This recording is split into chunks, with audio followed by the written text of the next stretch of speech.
अध्याय 136।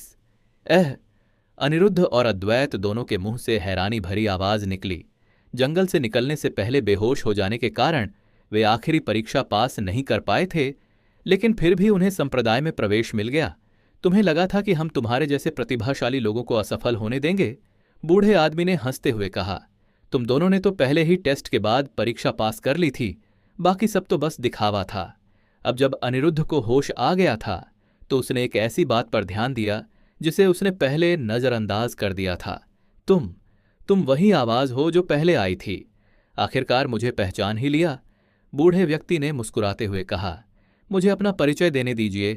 मेरा नाम पृथ्वीराज है और मैं इस प्रतिष्ठित संप्रदाय का महान बुजुर्ग हूं। दोनों पुरुष एक बार फिर स्तब्ध होकर चुप हो गए।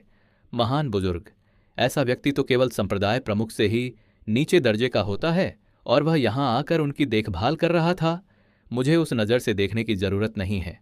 पृथ्वीराज ने आगे कहा, मैं तो बस एक रुतबा रखने वाला बूढ़ा आदमी हूं। मेरे पास सच में बहुत खाली समय है, इसलिए मैंने थोड़ा मौज मस्ती करने का फैसला किया। ठीक है, अभी के लिए इसे नज़रअंदाज करते हैं, क्योंकि मैं आपको इस संप्रदाय से परिचित कराता हूं। पृथ्वीराज ने अपना हाथ हिलाया, जिससे दो नीले काले रंग के टोकन उड़कर अनिरुद्ध और अद्वैत के हाथों में आ गिरे। ये आपके शिष्य के प्रतीक चिन्ह हैं। ये न केवल संप्रदाय के भीतर आपकी स्थिति को दर्शाएंगे, बल्कि परिसर में विभिन्न प्रतिष्ठानों के लिए संचार उपकरण और लोकेटर के रूप में भी काम करेंगे। हमारे संप्रदाय की सुविधाएं स्टार माउंटेन के इस पूरे ऊपरी आधे हिस्से में फैली हुई हैं, इसलिए ऐसे गाइड के बिना नेविगेशन काफी मुश्किल हो सकता है। अनिरुद्ध और अद्वैत ने सिर हिलाया और पृथ्वीराज की बातों को ध्यान से सुना। संप्रदाय की संरचना काफी सरल है। चूंकि आप नए हैं, इसलिए आपको तुरंत बाहरी प्रांगण के शिष्य बना दिया जाएगा। आपको जो संसाधन दिए जाएंगे वे बहुत कम होंगे और परिस्थितियां कठोर होंगी। यह हमारे संप्रदाय की अधिकांश आबादी का जमावड़ा स्थल है। हर 6 महीने में आंतरिक प्रांगण में प्रवेश के लिए एक परीक्षा होती है। जहां तक उसकी आवश्यकताओं की बात है, तुम उन्हें इंडक्शन हॉल में जाकर जान सकते हो। आंतरिक प्रांगण ही वह जगह है जहां असली प्रतिस्पर्धा शुरू होती है। हर शिष्य अपनी रैंकिंग में जगह बनाने के लिए एक दूसरे से मुकाबला करता है, ताकि वह मुख्य प्रांगण में प्रवेश पा सके। आप दोनों ने पहाड़ की चोटी के करीब स्थित पैगोडा देखे थे, है ना? उनमें से प्रत्येक में एक प्रमुख शिष्य या एक बुजुर्ग निवास करते हैं। अभी तक हमारे संप्रदाय में केवल 10 मुख्य शिष्य हैं। हमारे हजारों शिष्यों को देखते हुए आप कल्पना कर सकते हैं कि इस स्तर तक पहुंचने में कितनी कठिनाई और संघर्ष लगता है। एक पल के लिए रुककर पृथ्वीराज की निगाहें अनिरुद्ध पर टिक गईं। जैसा कि बुजुर्ग जगदीश ने शिष्य परीक्षा की शुरुआत में बताया था, इस वर्ष संप्रदाय के वरिष्ठ सदस्य नए प्रवेशकों में से शिष्य बनाना चाहते हैं। किसी वरिष्ठ सदस्य का शिष्य होने से आपका दर्जा बहुत बढ़ जाएगा और भले ही आपको अभी भी ऊपर चढ़ने के लिए मेहनत करनी पड़े, ऐसा करना आपके लिए बहुत आसान हो जाएगा। इतना ही नहीं, किसी वरिष्ठ के समर्थन और शिक्षाओं के साथ आपकी प्रगति और समझने की गति में जबरदस्त उछाल आएगा। युवक, मैंने इतनी बातें कर ली हैं, फिर भी मुझे तुम्हारा नाम नहीं पता। क्या तुम मुझे बता सकते हो? हालांकि पृथ्वीराज का लहजा और शब्दों का चुनाव विनम्र था। एक सज्जन बुजुर्ग व्यक्ति की तरह यह स्पष्ट था कि वह केवल पूछ नहीं रहा था। मेरा नाम अनिरुद्ध है, वरिष्ठ अनिरुद्ध रॉय। उसकी आंखों में हल्की सी चमक आई, मानो वह पृथ्वीराज की शक्ति की थोड़ी सी भी झलक देखने की कोशिश कर रहा हो, लेकिन वह असफल रहा। असीम गहराई वाले ऐसे व्यक्ति के सामने अनिरुद्ध ने विनम्रता बनाए रखना ही बेहतर समझा। अनिरुद्ध, है ना? वाकई एक अजीब नाम है। खैर, यह जरूरी नहीं है। अनिरुद्ध, मैं तुमसे यह पूछना चाहता हूं कि क्या तुम मेरे शिष्य बनना चाहोगे?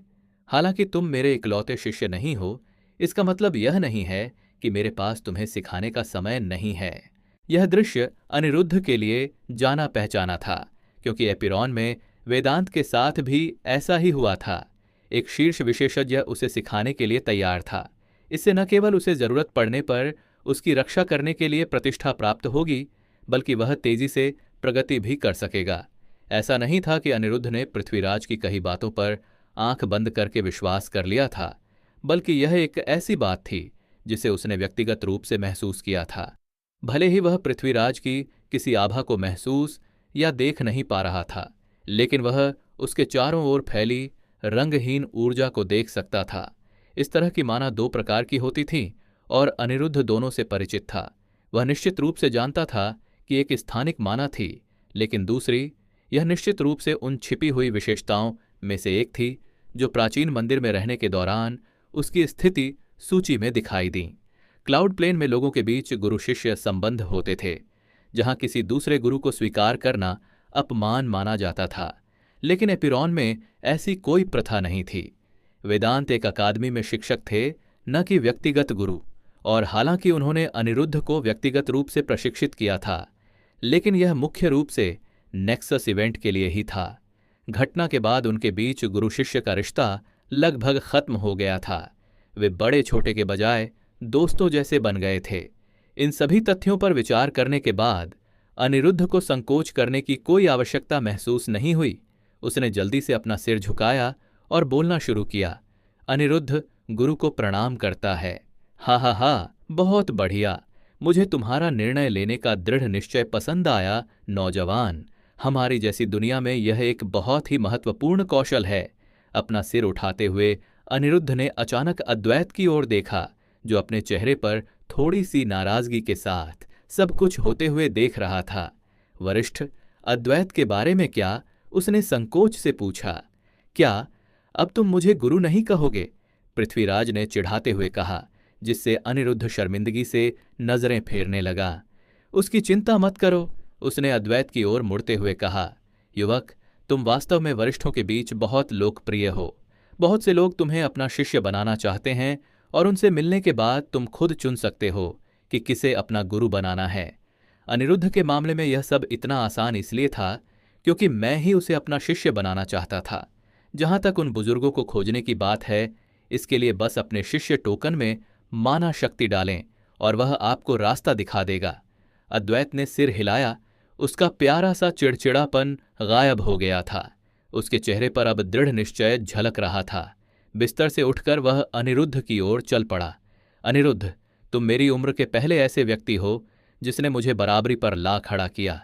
इसलिए अगली बार जब हम लड़ेंगे तो मैं तुमसे हारना नहीं चाहता, जैसे कि मैं तुम्हें अगली बार जीतने दूंगा।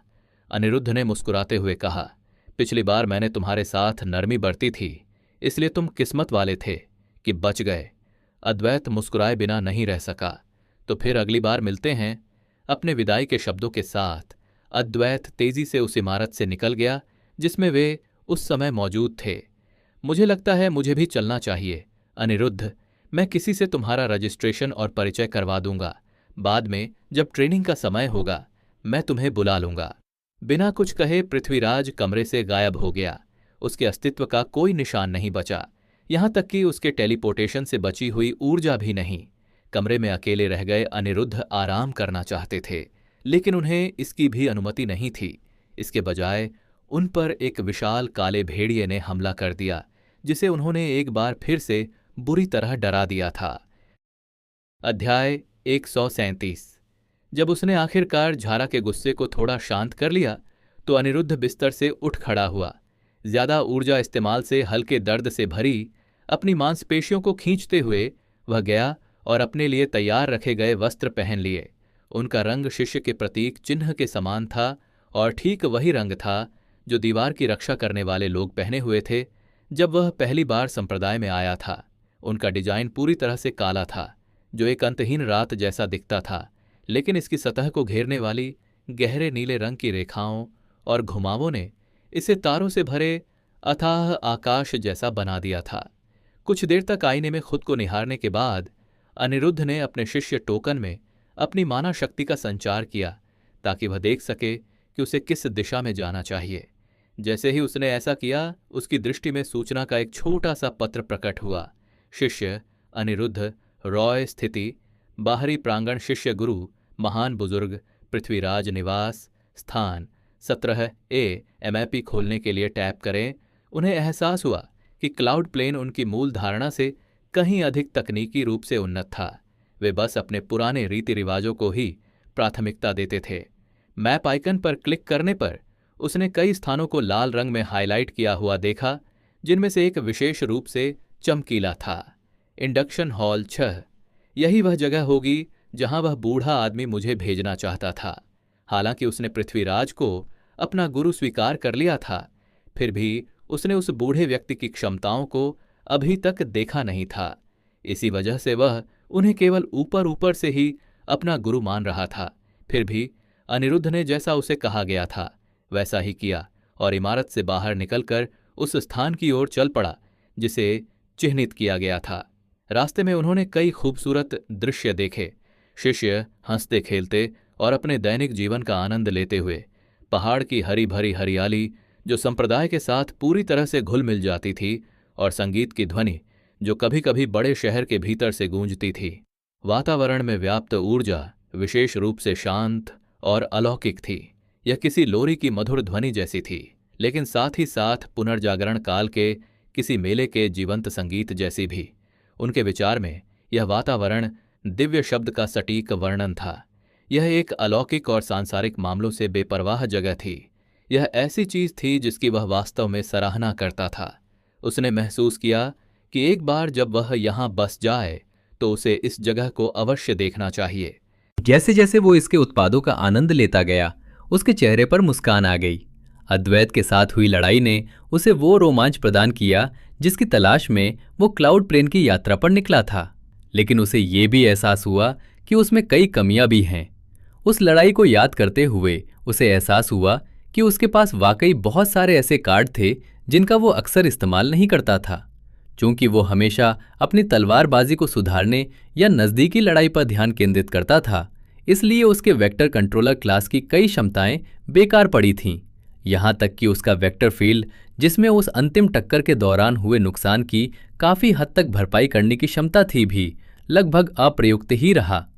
ऐसा नहीं था कि वो इसके बारे में भूल गया था, बल्कि वो इसका इस्तेमाल तब तक करना पसंद नहीं करता था जब तक कि वो अपनी जान जोखिम में डालकर लड़ाई न लड़ रहा हो। अद्वैत के खिलाफ उसकी लड़ाई पूरी तरह से एक दोस्ताना द्वंद्व थी। भले ही अंतिम टकराव में दोनों के बीच कुछ अनबन हो गई हो, लेकिन इससे उनके मूल उद्देश्य में कोई बदलाव नहीं आया और अंत में अनिरुद्ध को लगा कि वो हार गया है।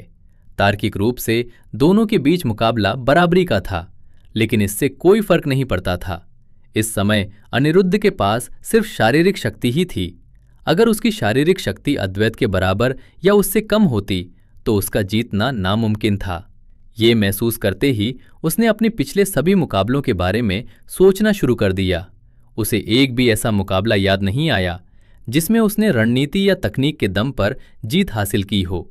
यहां तक कि समुद्री ड्रैगन के साथ उनकी हालिया लड़ाई भी पूरी तरह से शारीरिक शक्ति पर आधारित थी। उन्होंने एक दूसरे पर विनाशकारी हमले किए, जब तक कि उनमें से केवल एक ही खड़ा नहीं रह गया। क्या मैं बेवकूफ़ हूं? उसकी सोच हमेशा वर्तमान में घटित घटनाओं के इर्द गिर्द घूमती रहती थी। वो भविष्य के बारे में कभी नहीं सोचता था। कभी कभी वो आत्मनिरीक्षण करता और अपनी कमियों को महसूस करता, लेकिन उससे भी वो केवल अपने अतीत का पुनर्मूल्यांकन ही कर पाता था। उसे एहसास हुआ कि अब तक का उसका सफ़र सचमुच निरर्थक था। शुरुआत में उसकी एकमात्र इच्छा जीवित रहना थी। उसे जीवित रहना जरूरी था ताकि उसकी माँ अकेलेपन में ना मर जाए और कभी कोमा से बाहर ना आ पाए। लेकिन उसने कभी सच में ये नहीं माना था कि वो उसे बचा नहीं पाएगा। ये विचार उसके मन में केवल काल कोठरी में रहते हुए ही आ सकता था, लेकिन उस समय उसके पास फालतू की सोच विचार करने का समय नहीं था। मुझे ताकत हासिल करने की इच्छा क्यों होनी चाहिए? उसके अस्तित्व का मूल तत्व मजबूत बनने की इच्छा थी, हर चीज पर प्रभुत्व स्थापित करने और सबसे शक्तिशाली बनने की चाहत। फिर भी इसके पीछे वस्तुतः कोई ठोस कारण नहीं था। उसे ताकत चाहिए थी, बस इसलिए कि उसे ताकत चाहिए थी। वो सिर्फ रोमांच और नए अनुभवों के लिए दुनिया घूमना चाहता था। उसके कोई बड़े लक्ष्य नहीं थे और ना ही उसने कोई ऐसी सच्ची त्रासदी झेली थी जो उसे प्रेरित करती। लेकिन उसका किसी को खोने का कोई इरादा नहीं था, इसलिए उसे ये नहीं पता था कि उसके जीवन की दिशा जिस तरह से आगे बढ़ रही थी वो अच्छी बात थी या बुरी। एक सच्चा लक्ष्य, प्रेरणा, इसे ढूंढना आसान नहीं था। अनिरुद्ध का जीवन आसान था। शायद ये भाग्य था या महज संयोग, या शायद मेरे पास कोई अविश्वसनीय प्लॉट आर्मर है। उन्हें ऐसा नहीं लगता था। आज जिस मुकाम पर वे थे, वहां तक पहुंचने के लिए उन्होंने बहुत मेहनत की थी। अपनी मौजूदा ताकत हासिल करने के लिए उन्होंने सालों साल कठिन परिश्रम किया था, लेकिन वे जानते थे कि ये सोचना नासमझी होगी कि ये सब उनकी अपनी उपलब्धि है। ऐसे कई मौके आए जब महज किस्मत की बदौलत ही वो आगे बढ़ सका। शिष्य परीक्षा के लिए बिल्कुल सही समय पर यहां पहुंचना, पृथ्वी के वर्ल्ड कोर से संपर्क स्थापित करना, रोज से मिलना, काल कोठरी में विराज के उपस्थान का पता लगाना और यहां तक कि फर्स्ट क्लास के भेड़ियों को मारने के बाद अपने पहले ही विकास में सफल होना, ये सब भाग्य या नियति की चाल मानी जा सकती है। सब कुछ इतना सही चल रहा था कि उसे शक होने लगा कि क्या वाकई उसका अपने जीवन पर पूरा नियंत्रण है या कोई सर्वोच्च शक्ति उसे किसी खास दिशा में ले जा रही है। लेकिन उसने इस विचार को झटक दिया। वो इतना महत्वपूर्ण नहीं था कि कोई ऐसा व्यक्ति जिसके पास इस तरह की चीजों में हेरफेर करने की शक्ति हो उसकी परवाह करे। उन्हें यह भी एहसास हुआ कि शायद उन्हें ADHD या ऐसी ही कोई समस्या है, क्योंकि उनके विचार उनके मूल इरादे से इतने भटक गए थे कि उन्हें पहचानना लगभग असंभव हो गया था। जब तक वो अपने विचारों से बाहर आया, तब तक वो इंडक्शन हॉल के सामने पहुंच चुका था। इसकी संरचना कोई विशेष नहीं थी, लेकिन ये स्पष्ट था कि ये लोगों की बड़ी सभाओं के लिए बनाया गया था।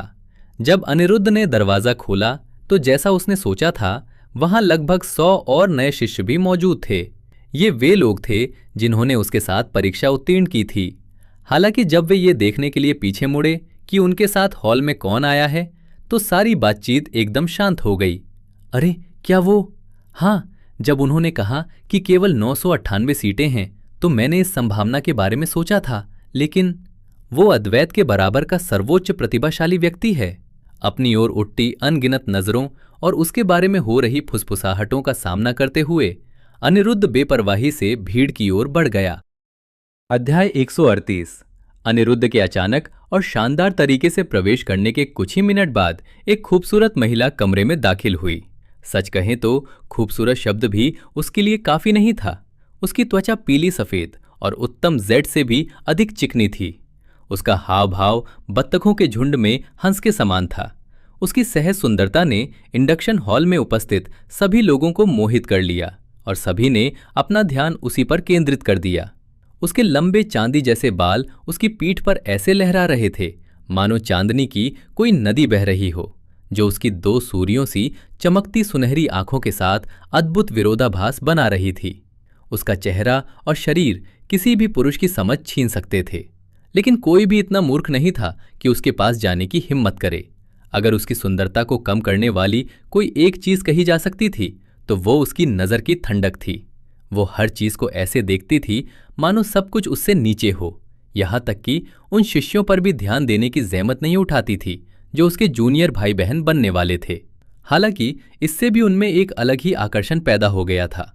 ऐसी महिला जिसमें इतने निडर अहंकार को कायम रखने की ताकत हो, वो स्वाभाविक रूप से कई शक्तिशाली पुरुषों की चाहत का पात्र होगी और इस दुनिया में उनमें से कई लोगों का किसी न किसी के जाल में फंसना तय था। लेकिन उससे प्रस्फुटित होने वाली पवित्रता और अपने स्वभाव को बनाए रखने की उसकी क्षमता ये साफ कर देती थी कि वो ऐसी किस्मत के आगे झुकने वाली नहीं है। इस तथ्य ने ऐसा प्रभाव डाला कि न केवल पुरुष उसकी सुंदरता पर मोहित थे, बल्कि स्त्रियां भी उसके दृढ़ निश्चय की प्रशंसा करती थीं। उसके कपड़े भी उनके कपड़ों से अलग थे। उनका आधार तो काला था, लेकिन उन पर बनी रेखाएं बैंगनी रंग की थीं। ये कपड़े बुजुर्गों के कपड़ों जैसे तो नहीं थे, लेकिन ये स्पष्ट था कि संप्रदाय में उसकी स्थिति उनसे अलग थी। उसे देखते हुए अनिरुद्ध भी स्तब्ध रह गया। फिर भी उसके कारण बाकियों से अलग थे। वो माना ऊर्जा बेहद खूबसूरत है। जो दृश्य उसकी आंखों के सामने आया, उसे वो हमेशा के लिए अपनी स्मृति में अंकित करना चाहता था। एक शीतल चांदी जैसी माना ऊर्जा, जिसकी आभा किसी प्रलयकारी हिमयुग की तरह ठंडी और निर्जन थी, लेकिन साथ ही एक स्नेही मां जैसी सुरक्षा भी। अनिरुद्ध को समझ नहीं आ रहा था कि माना ऊर्जा से ऐसी मानवीय अनुभूति कैसे हो सकती है, लेकिन ये एक ऐसी अनुभूति थी जिसका उसने पहले कभी अनुभव नहीं किया था। वो माना के प्रभाव में इतना खो गया था कि उसने महिला की सुंदरता या शालीनता पर जरा भी ध्यान नहीं दिया। रोज की माना शक्ति भ्रामक थी। मानो वो कभी किसी को अपनी अगली चाल का पता न चलने दे। श्रेया की माना शक्ति पवित्र थी, जो किसी भी अशुद्धता को स्वीकार नहीं करती थी। जारा की माना शक्ति रहस्यमय थी, मानो वो किसी की भी इंद्रियों से बचना चाहती हो। जहां तक अनिरुद्ध की अपनी माना शक्ति की बात है, वो क्रूर और अलौकिक थी। वो अपनी सुविधा के अनुसार अस्तित्व में थी, फिर भी पल भर में हिंसक रूप ले सकती थी। प्रत्येक व्यक्ति की ऊर्जा से उत्पन्न होने वाली अनुभूति आंशिक रूप से उसकी उपयोगकर्ता पर निर्भर करती थी, लेकिन तत्वों का भी इसमें महत्वपूर्ण योगदान था।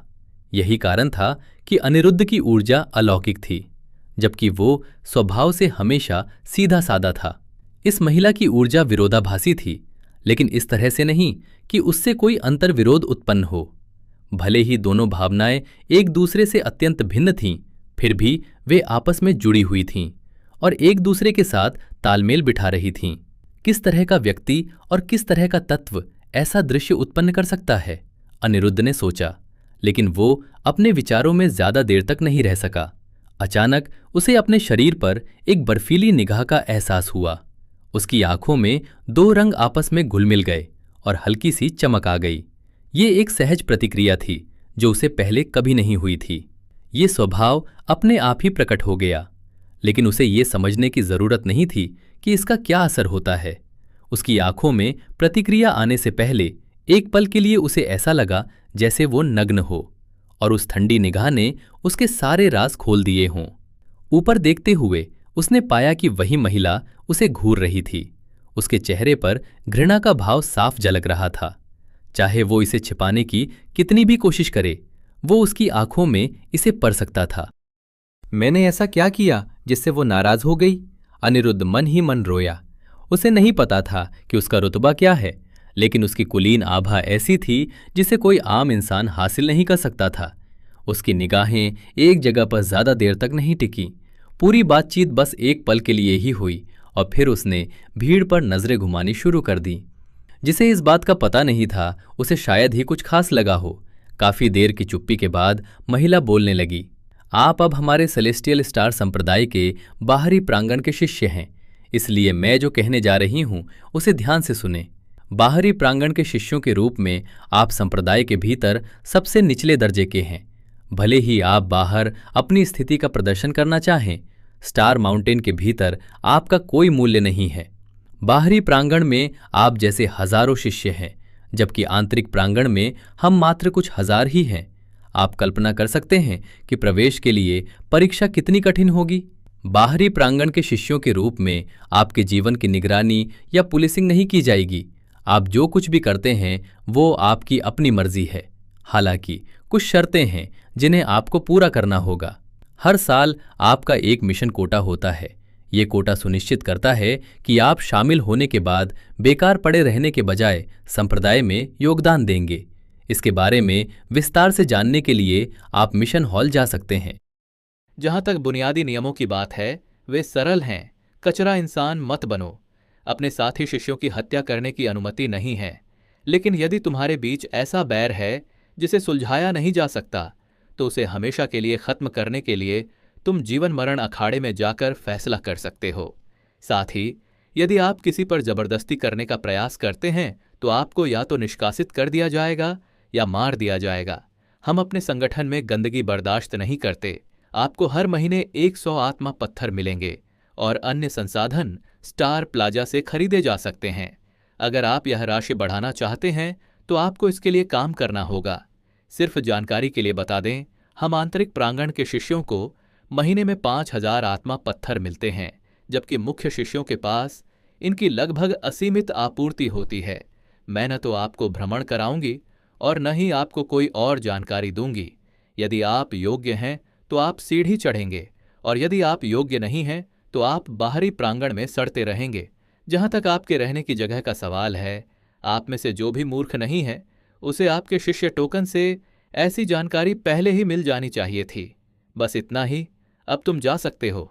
अपने इन अंतिम शब्दों के साथ वह महिला अपने पीछे रह गए स्तब्ध शिष्यों की ओर एक नजर भी डाले बिना तेजी से चली गई। खैर, यह तो वाकई कुछ अलग ही था। अनिरुद्ध को नहीं लगा था कि उन्हें सब कुछ अपने दम पर ही करना होगा। लेकिन उसे इससे कोई खास फर्क भी नहीं पड़ता था। उस महिला से मिली पहली छाप अच्छी नहीं थी, लेकिन उसे शक था कि वे फिर कभी मिलेंगे। जिस तरह से वह बाहरी प्रांगण को तुच्छ समझती थी, उसे लगता था कि वह उसे जल्द ही नहीं देखेंगी। मुझे आश्चर्य होता है कि इस दुनिया में खाना कैसा होता होगा। अन्य नए शिष्यों की अनदेखी करते हुए वह इंडक्शन हॉल से निकलकर संप्रदाय का पता लगाने चला गया। पहाड़ की चोटी के पास एक विशाल पैगोडा के अंदर एक महिला एक बूढ़े व्यक्ति के सामने आज्ञाकारी भाव से बैठी थी। गुरुजी, आपने मुझे ऐसा करने के लिए क्यों मजबूर किया?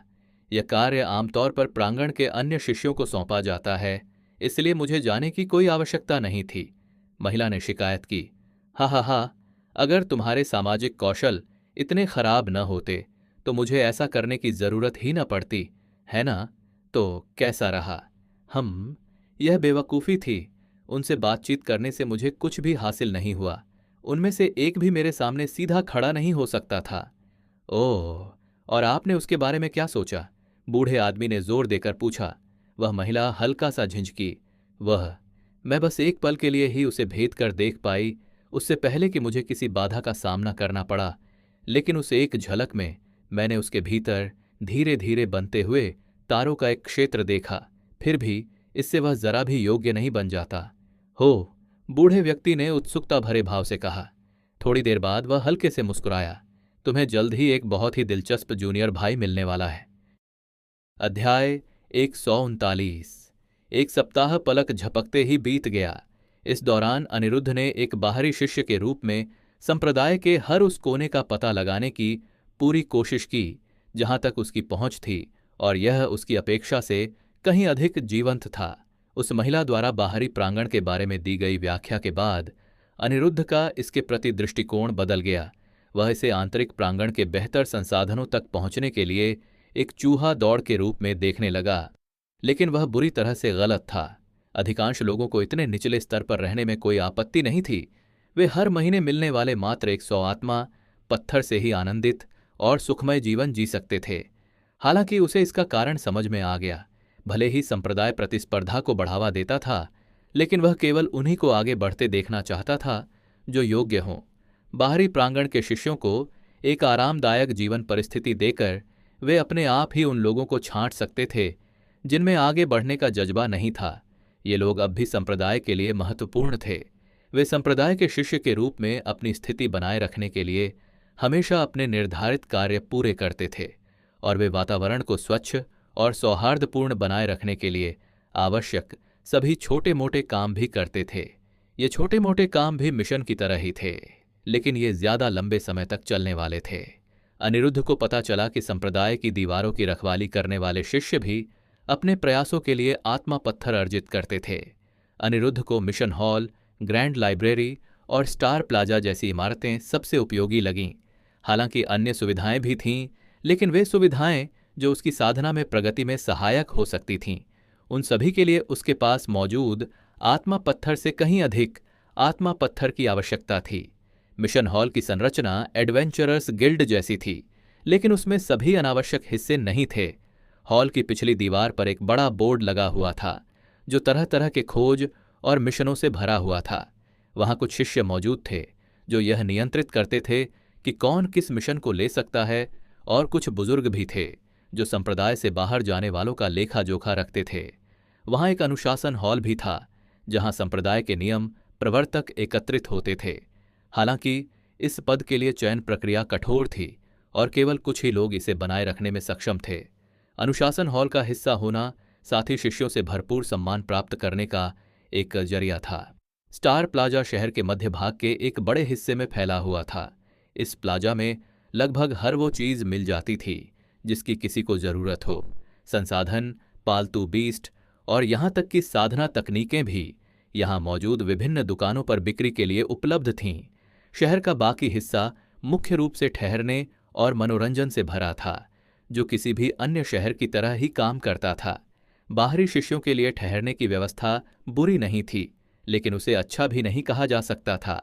अनिरुद्ध का कमरा लगभग एक बेडरूम अपार्टमेंट जितना बड़ा था।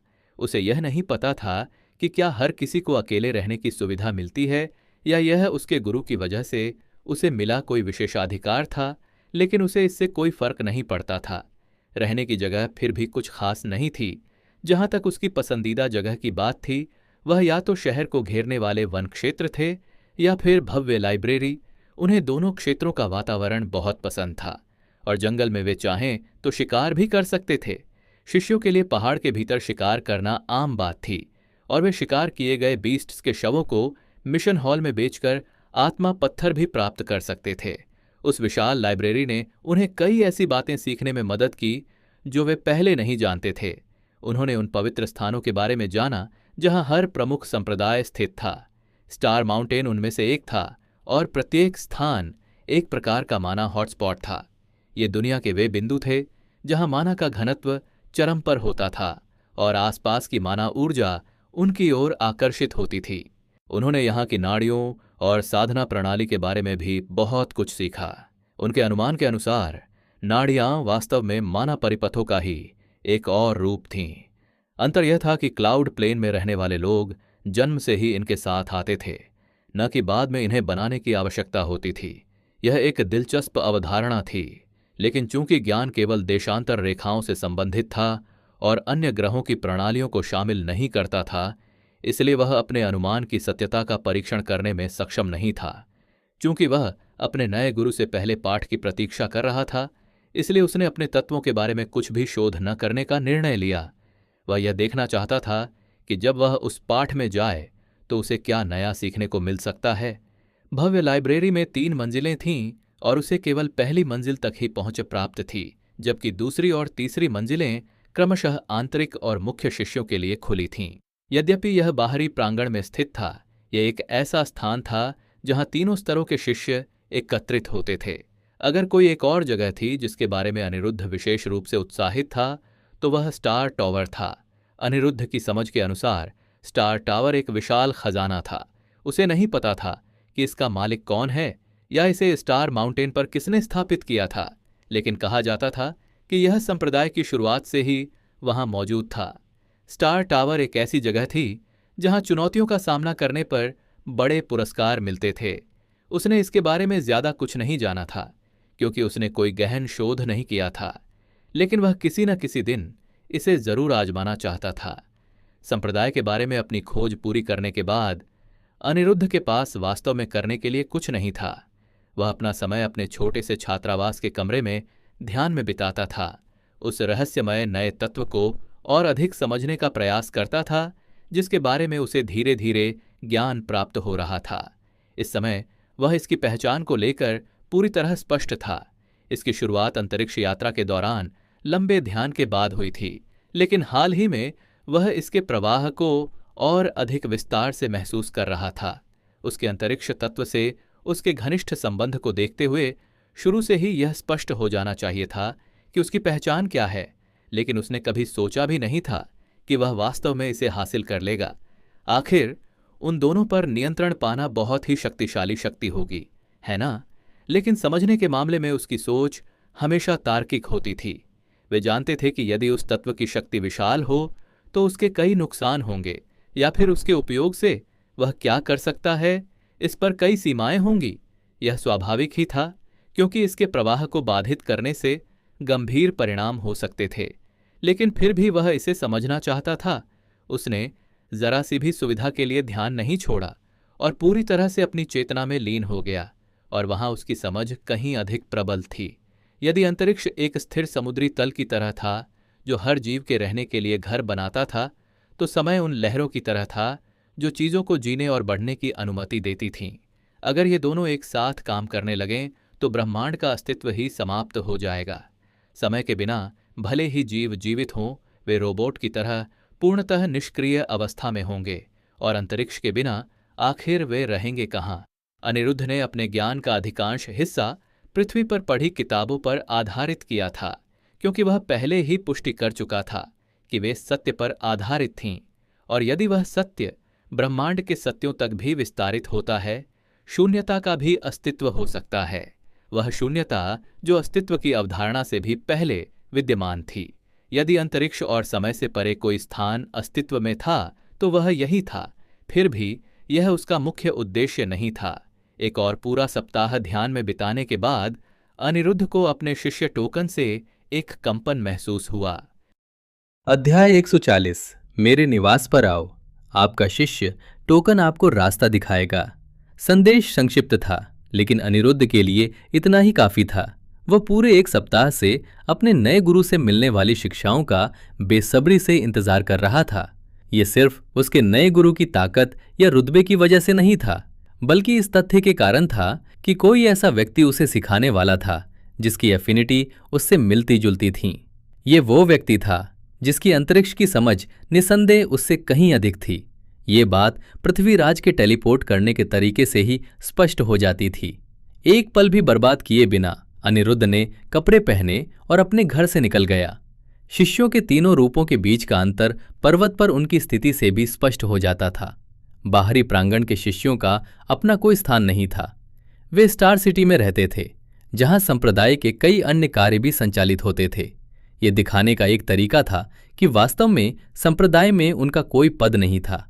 भले ही वे किसी तरह अंदर आ गए हों, लेकिन उन्होंने पदोन्नति के लिए कोई प्रयास नहीं किया। लेकिन अगर यही उनकी इच्छा थी तो ठीक है। स्टार माउंटेन पर एक विशाल प्राचीन सीढ़ी थी, जो इसकी पूरी लंबाई में आधार से लेकर शिखर तक फैली हुई थी। ये सीढ़ी पॉलिश किए हुए पत्थरों से बनी थी और देखने में किसी मंदिर की सीढ़ी जैसी लगती थी। इसके स्टेप्स की संख्या हजारों या शायद दसियों हजार भी हो सकती है। आखिरकार स्टार माउंटेन बहुत विशाल था। आंतरिक प्रांगण स्टार सिटी की तुलना में पहाड़ पर थोड़ा ऊपर स्थित था और बाहरी प्रांगण के शिष्यों के लिए वहां तक पहुंचने का एकमात्र रास्ता इस सीढ़ी पर चढ़ना था। इसमें एक विचित्र विशेषता थी।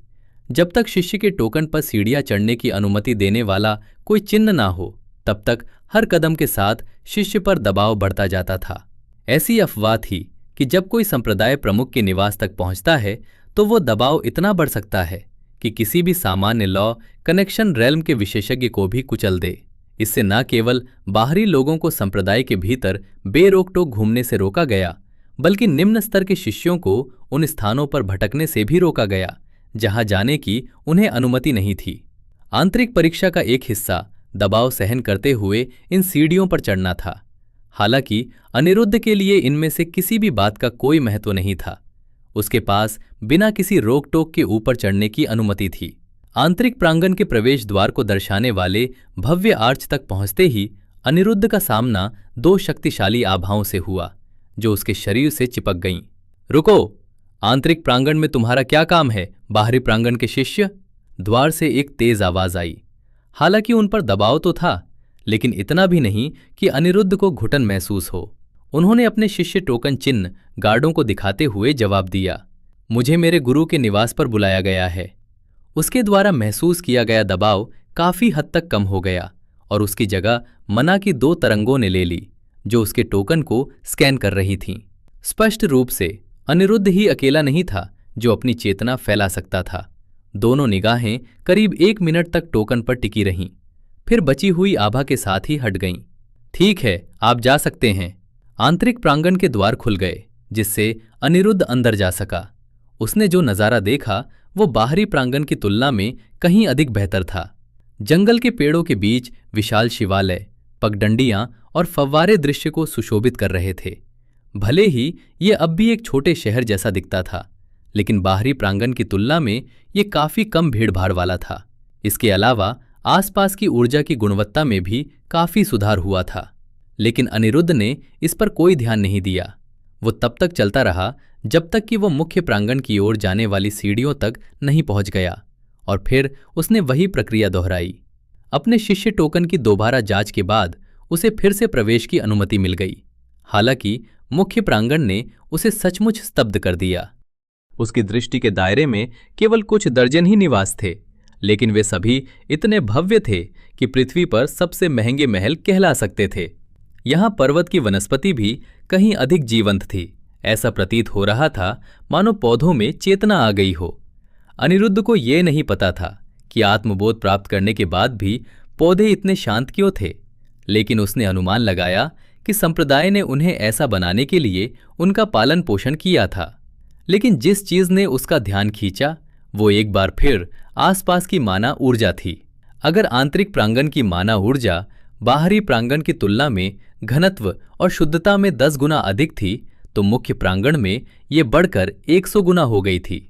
वहां की ऊर्जा इतनी शुद्ध थी कि चलते समय अनिरुद्ध को सचमुच अपने कंधों पर उसका भार महसूस हो रहा था। ऐसा लग रहा था जैसे वो उथले पानी में चल रहा हो। बस फर्क इतना था कि पूरा वातावरण ही वैसा महसूस हो रहा था। अनिरुद्ध आगे बढ़ता रहा और उस निवास को ढूंढने लगा जहां उसे जाना था। दूर से उसे वो विशाल महल दिखाई दे रहा था जहां संप्रदाय प्रमुख निवास करते थे। उससे बहुत पास भी नहीं, बहुत दूर भी नहीं। उसने एक और निवास देखा जो मुख्य परिसर के माहौल से बिल्कुल अलग था। ये एक छोटा सा पैगोडा था जो 2 मंजिला घर जितना बड़ा था। ये साधारण और आरामदायक लग रहा था, मानो किसी औसत परिवार के रहने के लिए उपयुक्त हो। फिर भी यही उसका गंतव्य था। ये सेलेस्टियल स्टार पैलेस के महान बुजुर्ग का निवास स्थान था। अनिरुद्ध ने घर तक पहुंचते हुए सोचा, उस बूढ़े राक्षस से यही उम्मीद थी।